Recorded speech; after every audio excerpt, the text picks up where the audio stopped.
Imagine losing a child to persons who are tasked with protecting and serving our communities.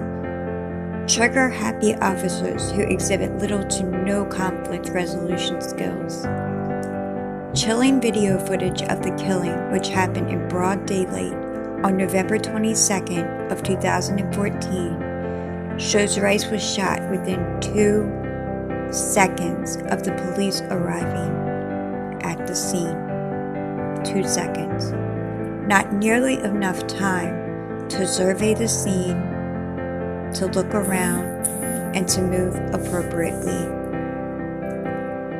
The officers were responding to a 911 call, during which the caller said there was a man, probably a juvenile, who was pointing a gun that was probably fake at people on the playground.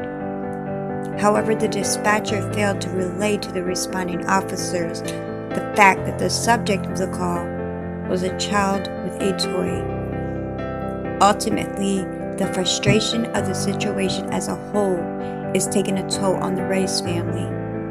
Frustration with the law enforcement system that continues to see killer cops let go without any major punishment for their actions, which undoubtedly can be classified as criminal action.